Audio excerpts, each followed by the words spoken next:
Assalamualaikum warahmatullahi wabarakatuh. Perkenalkan, nama saya Putri Nurmalasari dengan NIM 12030300097 dari kelas Hukum Tata Negara Siasah 2C. Di sini saya akan sedikit menjelaskan kembali materi mengenai mata kuliah Ilmu Negara dari pertemuan 9 sampai pertemuan 15. Yang pertama, pada pertemuan 9 dengan judul materi Asal Mula dan Lenyapnya Negara bagian 2. Asal mula dan lenyapnya negara terbagi pada 4 masa. Yang pertama, masa teori kekuatan. Yang kedua, masa positivisme. Yang ketiga, masa teori modern. Dan yang keempat, masa abad pertengahan. Yang pertama, pada masa teori kekuatan.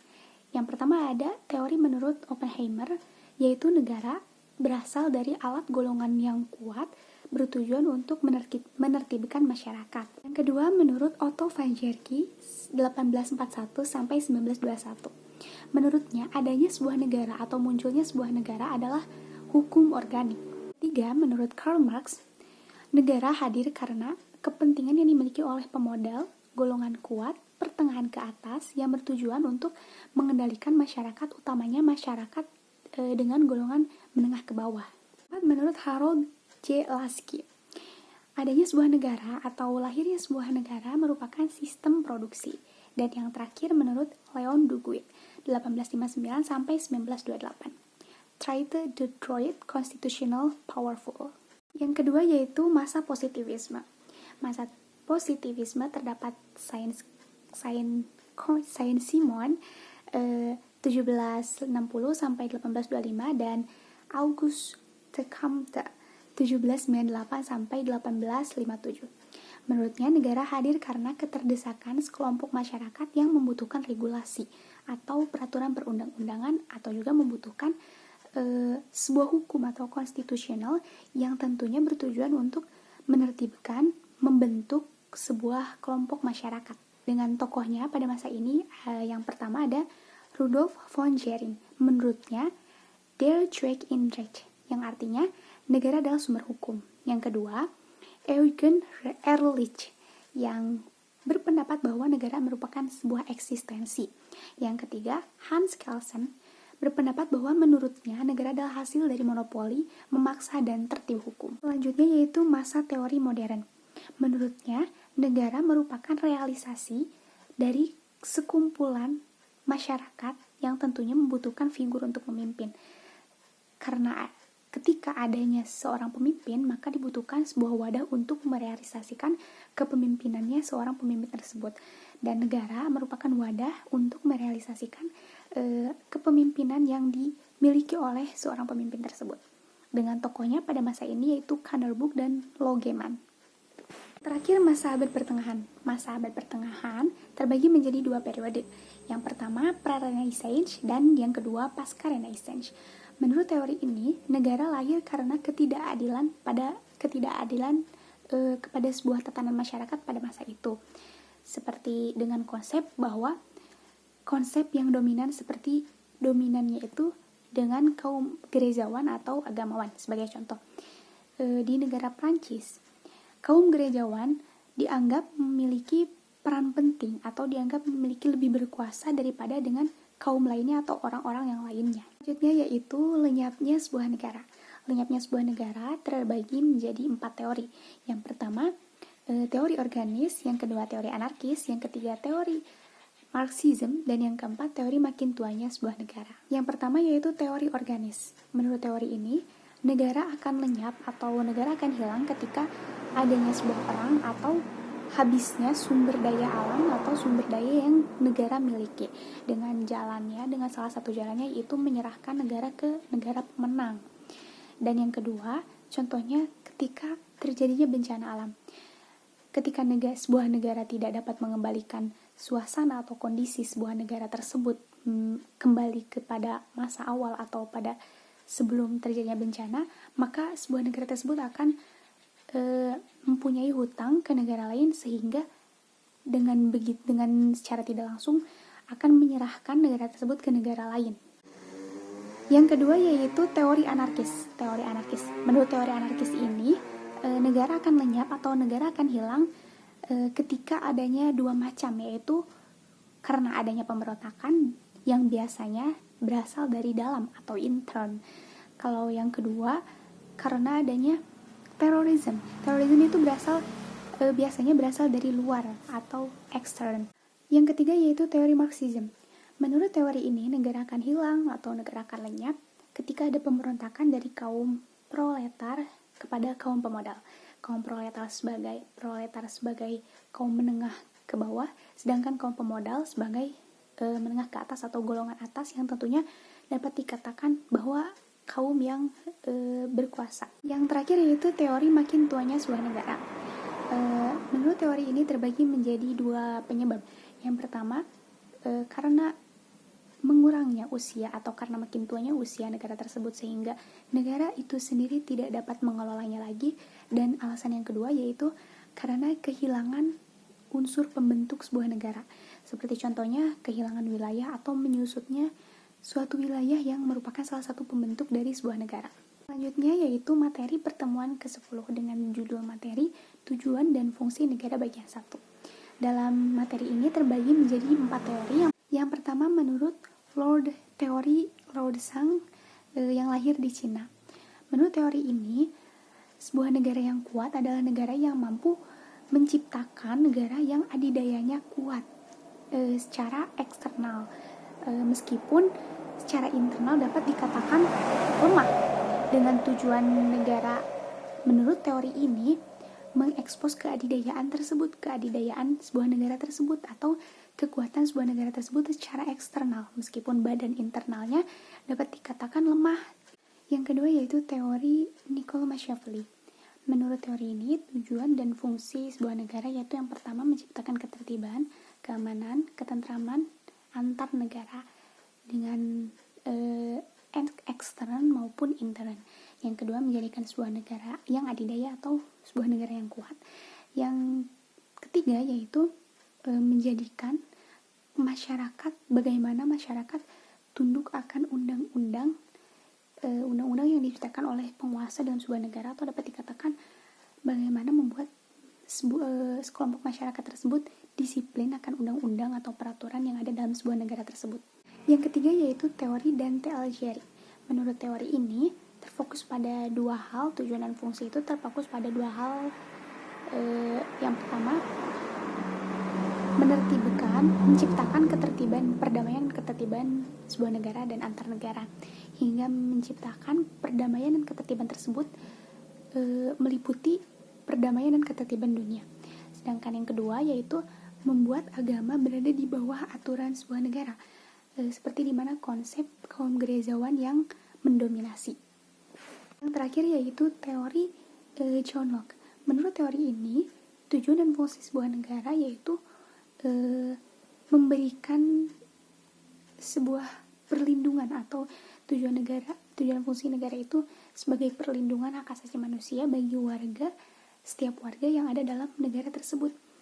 Karena pada faktanya hak asasi manusia merupakan hal yang inti, hal yang menjamin baiknya dan amannya sebuah kehidupan berjalan dengan tanpa adanya sebuah ancaman. Yang selanjutnya yaitu judul materi tujuan dan fungsi negara bagian 2. Terbagi menjadi 4 bagian. Yang pertama teori Immanuel Kant, yang kedua pandangan paham sosialis, yang ketiga pandangan paham liberalis kapitalis, yang keempat yaitu pandangan paham sosial demokrat. Yang pertama yaitu teori Immanuel Kant. Immanuel Kant berpandangan bahwa fungsi atau tujuan dan fungsi sebuah negara yaitu hak masyarakat, hak dan kebebasan warga, dengan memberikan kebebasan atau menjauhkan dari sifat diskriminatif. Jadi memberikan ruang, memberikan keleluasaan kepada masyarakat untuk melakukan apa yang dikehendakinya, atau dapat dikatakan bahwa teori ini diskriminatif atau tidak adanya diskriminatif. Pandangan paham sosialis. Pandangan paham sosialis ini sama dengan teori Immanuel Kant, yaitu non-diskriminatif. Namun pada pandangan ini lebih menekankan pada aspek sosialis, yaitu dengan tujuan bagaimana caranya untuk menghilangkan sifat kediskriminatifan dan meninggikan keadilan atau kesamaan, sehingga tidak adanya tingkatan-tingkatan sosial atau seperti ada blok-blok kelompok-kelompok sosial gitu. Ketiga yaitu pandangan paham liberalis kapitalis. Pada pandangan ini lebih merupakan bentuk antitesis dari pandangan paham sosialis. Pandangan ini memiliki tujuan dan fungsi memberikan ruang yang sebebas-bebasnya, seluas-luasnya kepada individualis. Jadi lebih merujuk atau lebih menekankan pada konsep individualism. Jadi berbanding terbalik dengan pandangan paham sosialis, yaitu yang menekankan pada aspek sosial. Dalam teori ini juga ada yang mengatakan bahwa yang menang, yang kuat yang menang, dan yang lemah yang kalah.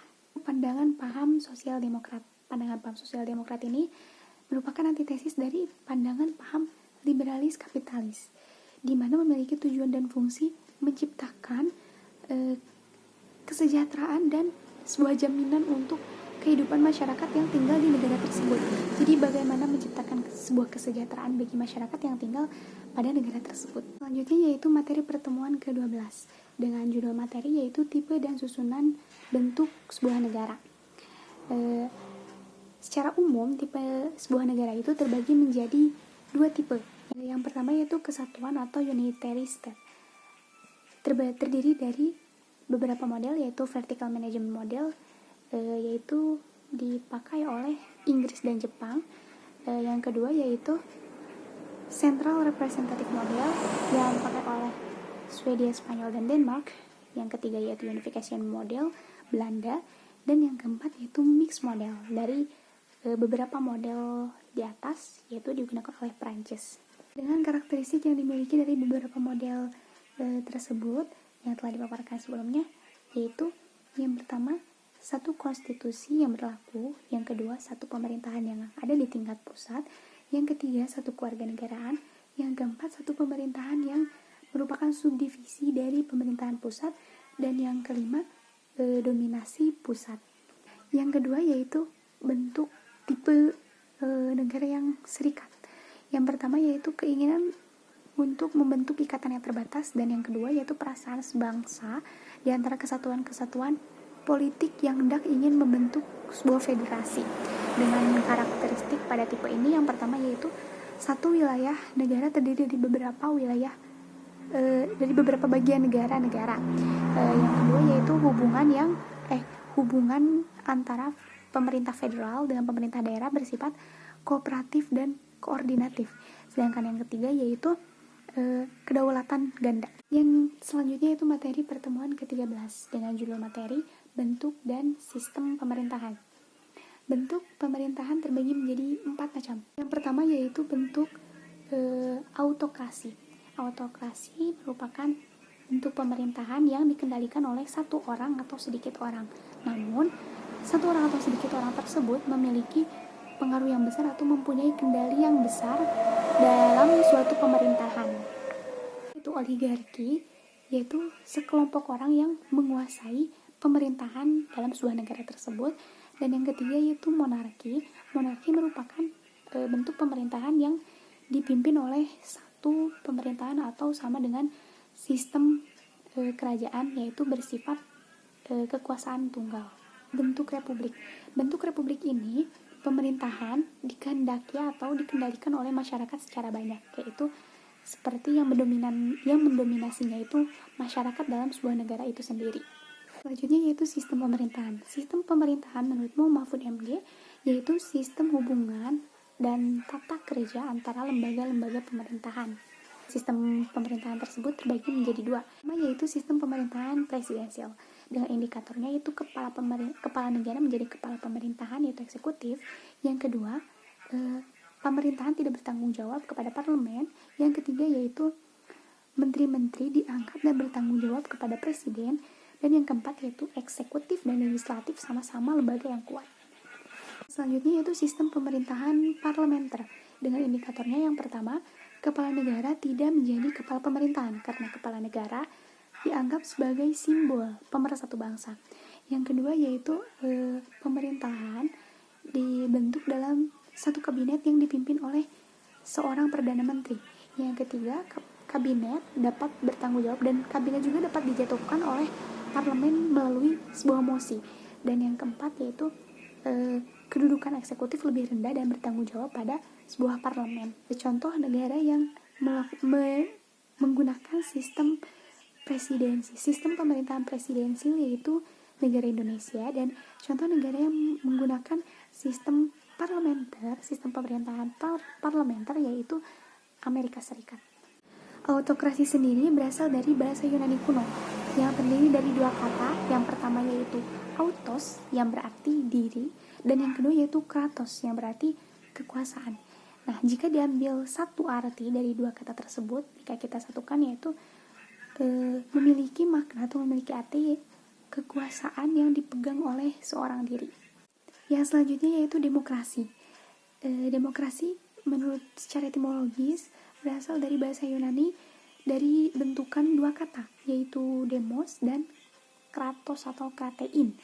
Demos yang artinya rakyat, dan kratos atau kratein yang berarti kekuasaan atau kedaulatan. Jika kita ambil satu arti dari dua makna perkata tersebut, dapat dikatakan bahwa kekuasaan atau kedaulatan yang dipegang oleh rakyat. Demokrasi berbanding terbalik dengan autokrasi. Ketika autokrasi bermakna seorang diri, demokrasi sebaliknya.